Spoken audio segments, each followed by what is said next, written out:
నమస్తే, welcome to TV. ఉద్యమాల గడ్డైనటువంటి ఉస్మానియా యూనివర్సిటీలో ధర్నాలు మీటింగ్లు చేయొద్దంటూ కూడా సర్క్యులర్ జారీ చేయడం జరిగింది. సో మాట్లాడదాం మరి ఇదే అంశం మీద మనతో పాటు మాట్లాడడానికి తెలంగాణ ఉద్యమకారుడు పృథ్వీ అన్న గారు ఉన్నారు. అన్న నమస్తే. సో ఎట్లా చూస్తారన్న, మరి ఉస్మానియా యూనివర్సిటీ అంటే అనేక పోరాటాలు చేశారు, తెలంగాణ ఉద్యమం కానీ ఇలాంటి చాలా పోరాటాలు చేశారు. అలాంటి ఉస్మానియా యూనివర్సిటీకి సర్క్యులర్ ఇవ్వడం జరిగింది. ఎట్లా చూస్తారు, అసలు ఏం చెప్తారు మీరు? అది తప్పు, ప్రభుత్వం వెనుకకు తీసుకోవాల్సిన అవసరం ఉంది.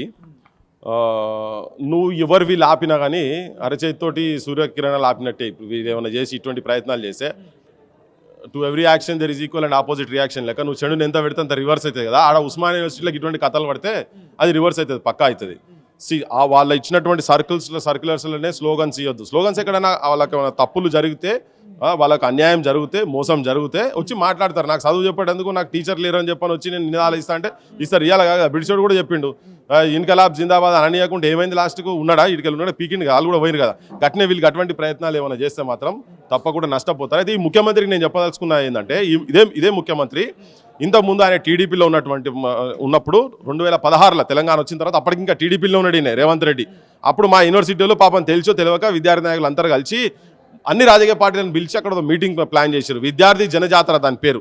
ఆ విద్యార్థి జనజాతరకు ఈయనను కూడా వక్తగా పిలిచినప్పుడు అప్పుడు యూనివర్సిటీ కూడా పర్మిషన్ ఇవ్వకుండా అప్పుడు కేసులు పెట్టారు. దాని తర్వాత లేట్గా కోర్టు పర్మిషన్ వచ్చింది. మీటింగ్ చేస్తున్న క్రమంలో కరెంటు తీసేసింది గవర్నమెంట్. కరెంట్ తీసేసినప్పుడు ఈయన మాట్లాడిన మాటలు, ముఖ్యమంత్రి నువ్వు దయచేసి ఇక్కడ మీ ద్వారా ఎవరైనా వినేటోళ్ళు ఉంటే కూడా వినాలి. వాళ్ళు ఏంటంటే చాలా పెద్ద ఎత్తున మాట్లాడినే ఉస్మానియా యూనివర్సిటీని చీకటిమయం చేసి, లైట్లు తీసేసి కరెంటు తీసేసి చీకటిమయం చేసినావు బిడ్డ. నీ గడిలలో నువ్వు వెలుతురులు ఉంటాయి, నీ గడిలలో నువ్వు వెలుగులు ఉంటాయి, నీ కుటుంబంలో వెలుగులు ఉంటాయి. ఇక్కడ విద్యార్థులు మా వాళ్ళు కష్టపడి చదువుకున్నటువంటి ప్రాంతంలో నువ్వు లైట్ తీస్తావా, నీ సంగతి చేస్తాం, నిన్ను గద్దె దించుతాము. మాకు ఇక ఇప్పటి నుంచి ఇదే పని మాకు మొత్తం. ఇది దురహంకారము, ఉద్యమాలకు అడ్డా ఇది మొత్తము, ఉద్యమాలకు గుండెకాయ అని చెప్పి పెద్ద పెద్ద ఉపన్యాసాలు ఇచ్చినటువంటి ఈ ముఖ్యమంత్రి ఇప్పుడు ఈయన వచ్చిన తర్వాత ఈ సర్క్యులర్ తీసి అక్కడ అసలు నువ్వు స్లోగన్స్ చేయొద్దు, నువ్వు ధర్నాలు చేయొద్దు, ఈ మాటలు మాట్లాడితే ఇక ఆయన మీద కేసు కూడా అయింది. మీరు చూపియండి, నేను మీకు చూపించాల్సుకున్నది దీన్ని. ఆయన మీద కేసు అయింది. దీంట్లో డేట్ ఒకసారి దీన్ని జూమ్ చేయబా, దీన్ని మీకు పంపిస్తే అవసరం అయితే ప్లే కూడా చేయండి. దీన్ని ఇగో 2/6/2016 ఛార్జ్ షీట్స్ చూపిస్తున్నాను నేను. ఇగో under section 173 crime number so and so police station, Osmania university police station 2019లో ఇది ఛార్జ్ షీట్ వేసిండ్రు. 16లో జరిగింది మాత్రం 16/247/2016 కేసు నెంబర్. ఇగో ఈ సెక్షన్స్ కింద ఛార్జ్ షీట్ వేసిండ్రు. ఈ ఛార్జ్ షీట్లో చూడు, ఇప్పుడు ఇన్వెస్టిగేషన్ ఆఫీసర్ కంప్లైంట్ ఎవరంటే N Upender SI police Osmania university. Okay, ఇక్కడ ఉంది కదా క్లియర్ డీటెయిల్స్ ఇవన్నీ ఉన్నాయి కదా. సరే, ఇక్కడ నేను చూపించేది ఏంటంటే దీనిలో అక్యూజ్డ్ ఎవరంటే A1 accused 1A Revanth Reddy MP. అంటే ఛార్జ్ షీట్ ఇప్పుడు ఎంపీ కాబట్టి పెట్టినప్పుడు ఎంపీ కాదు. NM శ్రీనివాసరెడ్డి XMLA, చెరుకు సుధాకర్, దరువు ఎల్లన్న స్టూడెంట్, ఇప్పుడు వాళ్ళ దాంట్లోనే ఉన్నాడు. ఇది ఇప్పుడు ఆ జనజాతర పేరు పెట్టిందే తననే అప్పుడు యాక్చువల్గా. ఇగో పుల్లారావు యాదవ్, బాలలక్ష్మి ఇప్పుడు BC కమిషన్ మెంబర్, ఇట్లా మొత్తం చాలా మంది ఉన్నారు ఇంట్లో. ఇవాళ వీళ్ళే వచ్చి ప్రభుత్వంలో వండుకుంటూ పెద్దలు వండుకుంటూ మీరు ఓడదాటేదాకా ఓడమల్లన్నా, ఓడదాటినాక బోడమల్లన్నా అని. అసలు ఈయన అర్హత కూడా లేదు. ఈయనకు ఆ యూనివర్సిటీకి వచ్చి మాట్లాడాల్సిన అర్హత కూడా రేవంత్ రెడ్డికి లేదు. ఎందుకంటే ఆయనే 2 కళ్ళ సిద్ధాంతం ఉన్నటువంటి చంద్రబాబు నాయుడు సంకల ఉండి తిరుగుతున్నాడు ఈయన. వీళ్ళు తెలంగాణ పోరాటంలో ఎక్కడ లేనేలేరు. తెలంగాణ గురించి తిరిగినోళ్ళ మీద లాఠీలు పట్టుకొని తుపాకులు పట్టుకొని తిరిగినోడు ఈ మొగాయనే, ఈ పెద్ద మనిషినే. అటువంటోడు అప్పుడేమో అట్లా మాట్లాడి నువ్వు పెద్ద పెద్ద హక్కుల గురించి మాట్లాడి ఇలా నువ్వు వచ్చి అదే ఉస్మానియా యూనివర్సిటీలో నువ్వు తీసుకొచ్చి నేను స్లోగన్స్ ఇయ్యనియా, నేను ఎవరిని బయట మాట్లాడినియా, ధర్నాలు చేయనియా, ఈ నీ హక్కులను కారరాస్తా.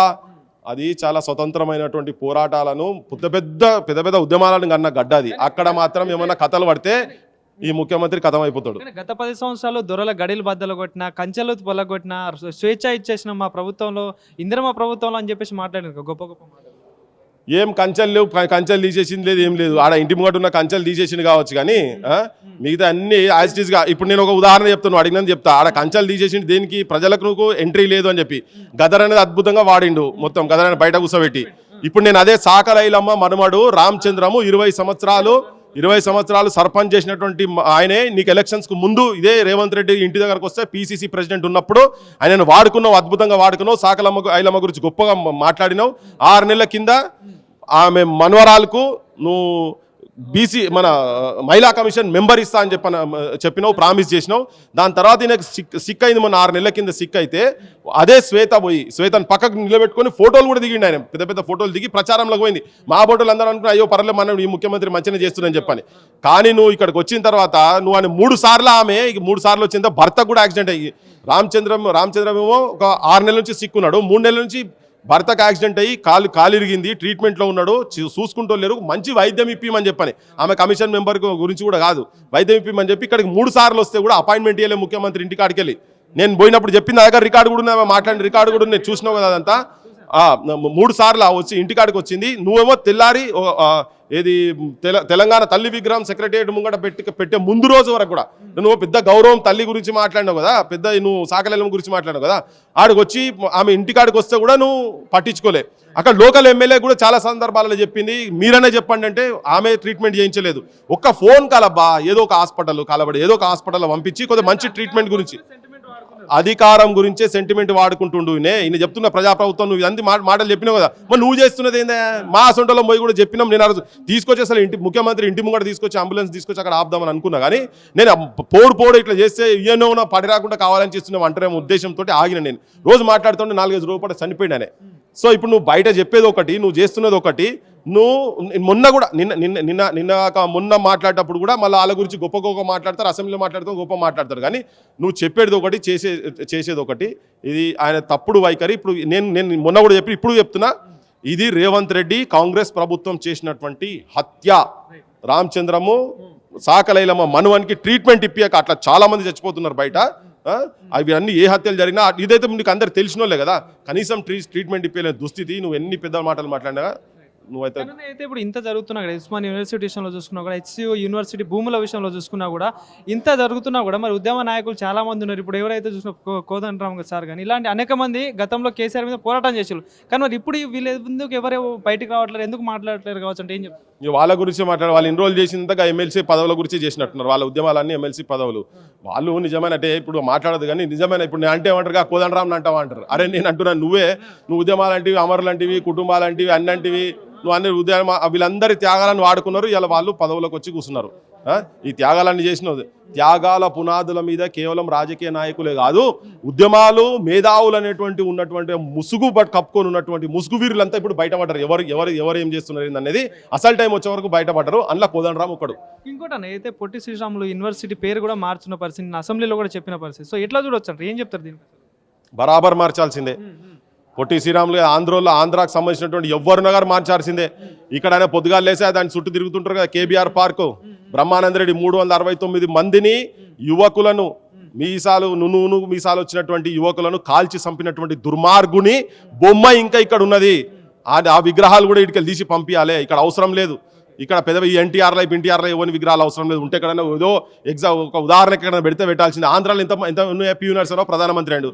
ఆంధ్రాలో ఎన్ని ఉన్నాయి పివి నరసింహారావు? ఆ పివి నరసింహారావు అనే పేర్లో ఎన్ని లెటర్లు ఉన్నాయి, ఆల్ఫాబెట్స్ ఉన్నాయి, అన్ని విగ్రహాలు ఆడు ఉన్నాయా? ఆంధ్రాలో ఎందుకు పెట్టాల్సిన అవసరం లేదు. ఆయన పొట్టి శ్రీరాములు పోరాటం గురించి మేము అంటలేము. ఆయన ఏంది మద్రాస్ ప్రావిన్స్కి వెళ్ళి బయటికి వచ్చేటందుకు చేసినటువంటి స్ట్రగుల్లో ఆయన పోయిండు. ఆయన పెద్ద తెలంగాణ గురించి కూడా కాదు కదా. ఇక్కడ చచ్చిపోయిన వాళ్ళు బొచ్చడ మంది ఉన్నారు కదా, మరి వాళ్ళ పేరు మీద పెట్టొచ్చు కదా. వాళ్ళ పేరు మీద పెట్టు. వాళ్ళు బొచ్చడ మంది ఉన్నారు. మా యూనివర్సిటీకి వెళ్ళి సర్వారెడ్డి చచ్చిపోయిండు, ఆయన పేర్లు పెట్టు. ఆడ జామి ఉస్మానియాలో కాలి చచ్చిపోయిండు ప్రమాదవశాత్తు. తెలంగాణ ఉద్యమాలు 69 ఉద్యమాలు అట్లా చాలా మంది ఉన్నారు. షేక్ ఫకీర్లు ఉన్నారు, మాచర్ల మార్కండేయులు ఉన్నారు. ఇటువంటి చాలా మంది ఉన్నారు. వాళ్ళ పేర్లు పెట్టాలి. బరాబర్ ఆంధ్రాకు సంబంధించినటువంటి వాళ్ళ ఎవరు ఉన్నా కానీ వాళ్ళ విగ్రహాలు ఉన్నా ఏమైనా మంచిగా ప్యాక్ చేసి ఇక్కడికి వెళ్ళి పంపించాలి. గౌరవం ఉన్నాయి. ఇక్కడ ఉంటే శ్రీశ్రీయాస్ ఉంటూ ఏమైనా ఉంటే 1-2 పెడితే మాకేం అభ్యంతరం లేదు. కానీ ఇక్కడ కూడా అక్కడ పెట్టినాడు మేము గౌరవిస్తాం అంతే. అయితే గ్రూప్ 1 గ్రూప్ 2 సంబంధించిన మన అయితే రిజల్ట్ వచ్చిన దాంట్లో కూడా తెలుగు మీడియం విద్యార్థులకు అన్యాయం జరిగిందని కూడా ఆందోళన చేస్తూ ఉన్నారు. సో ఏం చెప్తారు మరి నిజంగా అన్యాయం జరిగిందంట? ఇప్పుడు ఈ ఉద్యోగాలు అనౌన్స్ చేసిన కాడికెళ్ళి పంచాయతీ నడుస్తూనే ఉన్నది. బరాబర్ చూస్తే దాంట్లో 100% జెన్యూనిటీ కనబడుతున్నది. 100% జెన్యూనిటీ కనబడుతుంది. ఇప్పుడు నేను ఒక ఉదాహరణ అడుగుతున్నా. ఉస్మానియా యూనివర్సిటీలో ఎంతమంది ప్రొఫెసర్స్ ఉన్నారు? కరెక్ట్ చేసిన వాళ్ళు ఎవరు? ఎన్ని పేపర్లు రోజు కరెక్ట్ చేసి ఉంటారు? ఈ ప్రొఫెసర్లు యాడికెళ్ళి పట్టుకొచ్చుకురో వీళ్ళు ఏందో మాకు తెలుసలేదు. కానీ యూపీఎస్సీ తరహాలో ఇక్కడ చేసేటువంటి పద్ధతే లేదు అసలు. ప్రతిదీ ఏ చూసినా తప్పుల తడక లెక్క. పేపర్ లీక్ అవుతాయి, ఆన్సర్ షీట్స్ మీద నెంబర్లు ఉంటాయి, ఒకటే ఎగ్జామ్కు 2 హాల్ టికెట్లు ఉంటాయి. ఎక్కడన్నా ఇది పిచ్చోళ్ళ రాజ్యమా లేకుంటే ఏంటిది నాకు అర్థమైతే లేదు. పిచ్చోళ్ళందరినీ విధవులందరూ తీసుకొచ్చి అందరం ఎక్కించి ఆడ కూర్చోబెడితే ఇటువంటివే జరుగుతాయి. బరాబర్ ఎందుకంటే కష్టపడి చదివి కలెక్టర్లుగా కావాల్సిన వాళ్ళు బిల్ కలెక్టర్లు కూడా అయ్యే సిచ్యువేషన్ లేదు, కండక్టర్లు కూడా అయ్యే సిచ్యువేషన్ లేదు. లాస్ట్కి వచ్చేవరకు అడక తిని కాడికి తీసుకొస్తున్నారు వీళ్ళంతా. వాళ్ళకు సంబంధించినటువంటి వాళ్ళు వాళ్ళ పొజిషన్లో పెట్టుకుంటేందుకు ఇటువంటి అన్ని లోపల జరుగుతున్నట్టయితే క్లియర్గా ఉన్నది. ఫైనల్గా ఒక ప్రశ్న అయితే బీసీ రిజర్వేషన్ సంబంధించి అయితే నిన్న అసెంబ్లీలో కూడా ఆమోదం తెలపడం జరిగింది. సో మరి దాని మీద కేంద్రంతో పోరాడదామంటే చెప్తా ఉన్నారు. సో మరి మీరు కూడా ఇందులో కీలక పాత్ర ఉండబోతుందా? బరాబర్ కొట్లాడతాం అబ్బా. కేంద్రం బీజేపీ ఉన్నా ఇంకే జేపీ ఉన్నా కానీ బరాబర్ కొట్లాడతాం. అది రైట్ డిమాండ్. బీజేపీ వాళ్ళు కూడా అది అక్కడ 9th షెడ్యూల్ కిందనో మొత్తం క్లియరెన్స్ ఇవ్వాలి. 50% స్లాబ్ అయితే పోయింది. ఏది ఈడబ్ల్యూఎస్ వచ్చినప్పుడే పోయింది. ఓకే, మేమన్నా బీజేపీ పార్టీ జెండాలు పట్టుకొని తిరుగుతాం. అరే పొద్దుగాల నువ్వు అడిగిన క్వశ్చన్కి ఏంటంటే నేను ఇది అనగానే బీజేపీ అనగానే నేను ఇంట్లో కూర్చుంటా అంటేందుకు బరాబర్ కొట్లాడతాం. బరాబర్ స్ట్రీట్ మీదకి వస్తే ఇప్పుడు చెప్తున్నా కదా, మేము ఈ కొన్ని అంశాల మీదనే మాట్లాడతాం తప్ప మేము పార్టీలు జెండాలు పట్టుకున్నాం. పట్టినా కానీ మాట్లాడాల్సిందే. ఆ పార్టీలు ఉన్నోళ్ళు కూడా ఇది పోయి న్యాయం చేసుకోవడం, అందులో ఉన్నోళ్ళు కూడా పోయి మాట్లాడాల్సిందే. బరాబర్ కొట్లాడతాం. బీసీలు కాదు రేపు సమాజంలో ఎవరికి అన్యాయం జరిగినా మేము అక్కడ ఉంటాం బరాబర్.